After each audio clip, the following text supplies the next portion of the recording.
Need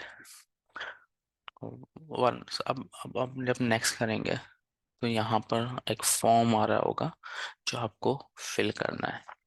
ठीक है, यहाँ पर आ रहा होगा surname. Again you have to refer your passport कि पासपोर्ट में सरनेम क्या लिखा हुआ है, वही आपको यहाँ पर ऐड करना है। ठीक है, लेट्स से मैं इसको लिखता हूँ सिंपली इनफ। ठीक है, सीपीआर नंबर हमारे पास पर नहीं है, पर्सनल आईडी हमारे पास नहीं है।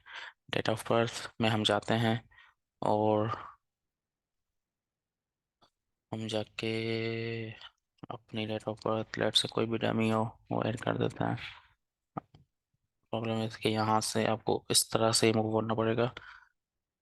ये अगर आप कुछ ज़्यादा नहीं करना चाह रहे हैं तो आप लेट से आप मार्च 2016 को पैदा हुआ है और 1990 को पैदा हुआ है तो आप इसको कीबोर्ड के थ्रू भी ऐड कर सकते हैं। ठीक है, citizenship like I am from Pakistan, तो मैंने पाकिस्तान ऐड करना हूँ और जो अभी आपकी कंट्री होगी आप उसको ऐड कर देंगे।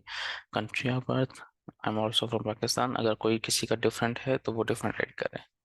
सिविल स्टेटस, अगर आप सिंगल हैं, मैरिड हैं, डिवोर्स्ड हैं, विडो हैं, अनमैरिड हैं, तो जो भी हैं आप वो उसको यहाँ पर ऐड कर देंगे।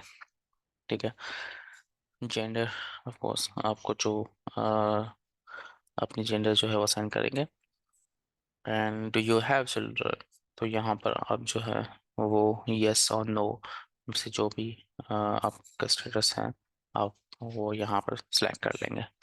फ़ोन नंबर, आपको जो आपका लेट से जो फ़ोन नंबर है आपको उसको प्रॉपरली ऐड करना है। लाइक आपको ऐड करना है पहले प्लस, देन 92 पाकिस्तान का country code, and then your mobile number like 33354689 whatever जो भी है वो आप ऐड करना है। बट क्योंकि इंटरनेशनल कॉलिंग होगी तो आपको प्रॉपरली +92 जो है वो ऐड करना है और अपने नंबर से ज़ीरो को सब्सट्रैक्ट करना है।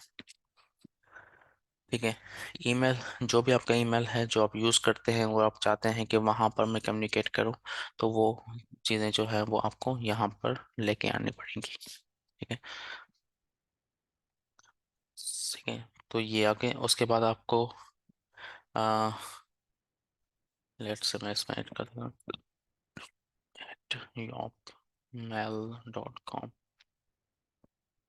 आपको अपना पासपोर्ट नंबर ऐड करना है।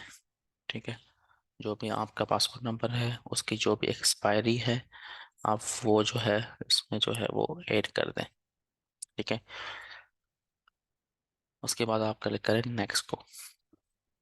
जब हम नेक्स्ट को करेंगे तो आपके पास कुछ ऑप्शंस आ रहे होंगे कि are you already in Denmark when it's when this application is submitted.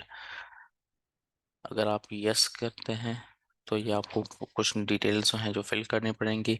अगर आप डेनमार्क में इस वक्त हैं तो आप यस कर दें, अगर नहीं है तो फिर नो कर दें। नो करेंगे तो कुछ चीज़ें और आपसे मांगेगा। उसमें ये कहेगा कि do you expect to enter Denmark before decision is made and do you know your address. Let's say अगर आप चाहते हो कि भाई कि आपने एप्लीकेशन फिल की और आपकी 2-3 दिन बाद फ्लाइट है और आप एक्सपेक्ट कर रहे हैं कि जब ये डिसीजन आएगा उससे पहले ही मैं ट्रेवल कर चुका हूँगा, तो फिर आपको यस करके और आपको कुछ डिटेल्स जो है वो फिल करनी पड़ेंगी। हमारे केस में हम पाकिस्तान में हैं या अपने किसी मुल्क में हैं, डेनमार्क में नहीं है, तो हम नो करेंगे और यहाँ पर हम अपना एड्रेस जो है वो ऐड कर देंगे, प्रॉपर एड्रेस जहाँ पर आपका मेल आए। ठीक है, कंट्री आप सेलेक्ट कर देंगे पाकिस्तान या जो भी आपका कंट्री है वो, and just click on next. जब आप नेक्स्ट करेंगे तो यहाँ पर आपके पास कुछ रीजंस पूछेगा, रीजन ऑफ योर एप्लीकेशन। ठीक है, इसमें आप क्या कर रहे हैं, I apply for new residence permit को हम सेलेक्ट कर देंगे। ठीक है, अगर एक्सटेंशन होगी ये बात की बात है, अभी हम इस पे ज़्यादा बात ही कर रहे हैं। What is the reason of your application? I apply in order to obtain a resource organization as a doctor, dentist और nurse. हमारे हम जिस उसमें अप्लाई कर रहे हैं उसके लिए हमें ये सिलेक्ट करना है। ठीक है। उसके बाद ये ऑप्शन आ रहा होगा कि आप डॉक्टर हैं, नर्स हैं, डेंटिस्ट हैं। तो अब जो भी है आपको वो सिलेक्ट करना पड़ेगा। मैं ने क्योंकि इस कैटेगरी में अप्लाई किया हुआ है तो मैं एज अ डॉक्टर इसको सिलेक्ट सिलेक्ट कर रहा हूँ। Has the Danish Patient Safety Authority assessed your primary qualification? हमने पहले करवाया हुआ है, हमारे पास ऑथराइजेशन लेटर है, तो हम इसमें यस को सिलेक्ट कर देंगे। ठीक है। ये बहुत इंपॉर्टेंट है। When do you wish to begin stay in Denmark? Suppose आज 24 दिसंबर है। आप एक्सपेक्ट कर रहे हो कि इसको आप 30 दिसंबर तक पूरे रिक्वायरमेंट के साथ बायोमेट्रिक करवा देंगे। तो आप कब से एक्सपेक्ट कर रहे हो कि आप कब जाके मूव होगे डेनमार्क में? लेट्स से अभी आप चाह रहे हो कि मैं 2-3 महीने बाद मूव होऊंगा, तो फिर आपको 2-3 महीने बाद की कोई ना कोई डेट डालनी पड़ेगी। आई वुड से कि आप बफर रखें और एटलीस्ट 2 महीने या 2 या ढाई महीने बाद की कोई डेट डाल दें। इसका सिर्फ और सिर्फ प्रॉब्लम ये हो सकता है कि आप उससे पहले ट्रेवल नहीं कर सकते। ठीक है। लेकिन इसमें ये होगा कि आपका जो स्टे होगा वो उसी डेट से स्टार्ट हो रहा होगा। ठीक है। वो डेट आपने ऐड कर दी। आप नेक्स्ट को क्लिक करना है। ठीक है। नेक्स्ट जैसे आपने क्लिक कर दिया तो अभी आपके पास ये फॉर्म फिल हो जाएगा, खुल जाएगा। ठीक है। जब हमने केस आईडी बनाई थी तो हमने यहाँ पर सेव की थी। तो अब उसको लिंक करने के लिए हमें वही केस आईडी यहाँ पर जाके पेस्ट कर देनी है। ठीक है। यहाँ पे पूछ रहा होगा exam from paying the fees, जो हम नहीं है तो हम इसको सिलेक्ट नहीं करेंगे। उसके पास कुछ रिक्वायरमेंट्स हैं, वो आप इनको एक दफ़ा पढ़ लीजिएगा। नथिंग इम्पोर्टेंट, नथिंग हार्ड और कोई इम्पोर्टेंट स्टफ नहीं है, but just give it a read. इसमें सिर्फ ये मेंशन होता है कि अगर लेट से आपका केस किसी भी रीजन की वजह से हो जाता है तो आपको हम रिफंड कर देंगे जो अभी आपने क्रेडिट कार्ड के थ्रू पेमेंट की है। ठीक है। But I would say give it a read.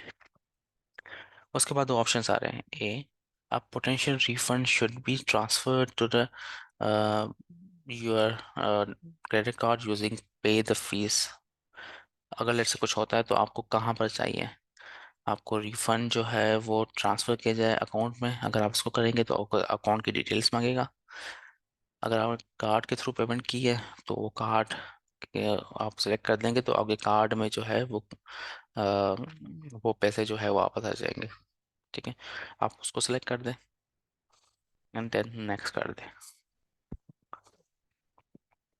Once आप नेक्स्ट करेंगे तो ये आपसे कमेंट्स का एक सेक्शन है वो मांगेगा।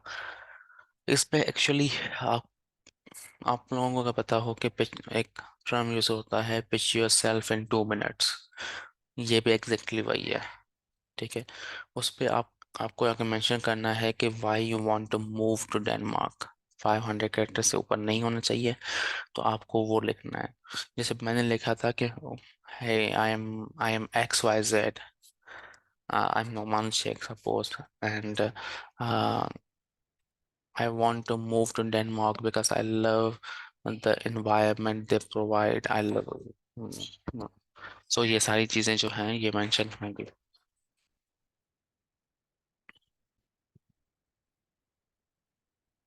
ठीक है। ये सारी चीज़ें आपको जो है ना वो ऐड करनी पड़ेंगी। वंस आपने ऐड किया, बट ये मैंडेटरी नहीं है, लेकिन अगर आप करेंगे तो बेहतर है। वंस आपने ये कर दिया तो अब आपके पास डॉक्यूमेंट्स जो हैं वो अटैच करने होंगे।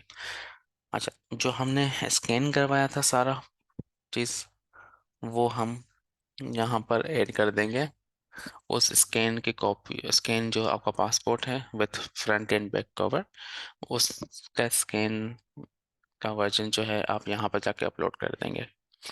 यहाँ पर आपको जो है जो आपने फीस पे की है आपको वो यहाँ पर जाके और अपलोड करनी है, उसकी रिसिप्ट अपलोड करनी है। इसके बाद ये जो डिसीजन लेटर था आपका वो जाके आपको अपलोड करना है। ठीक है।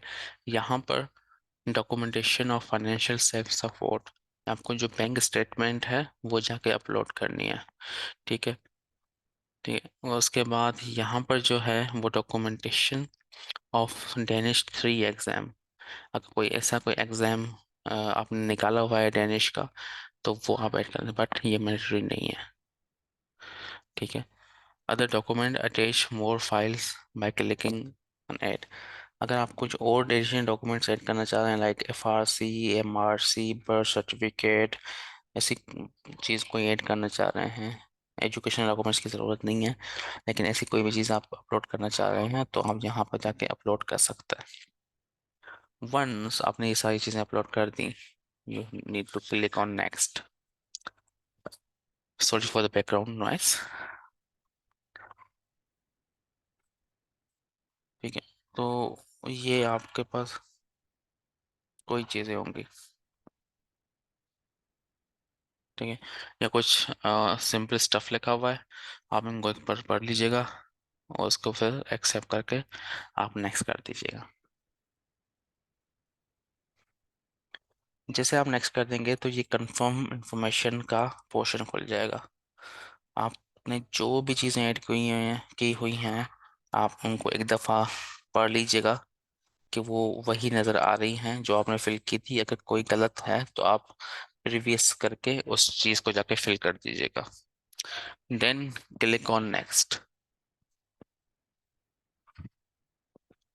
ठीक है, जैसे ही नेक्स्ट करेंगे तो यहाँ पर आपके पास स्कैन्ड सिग्नेचर का पोर्शन ओपन होगा। स्कैन पोर्शन में जाएंगे तो आपके पास एक होगा डिक्लेरेशन एंड इंफॉर्मेशन। इसको जैसे ही आप क्लिक करेंगे तो एक फॉर्म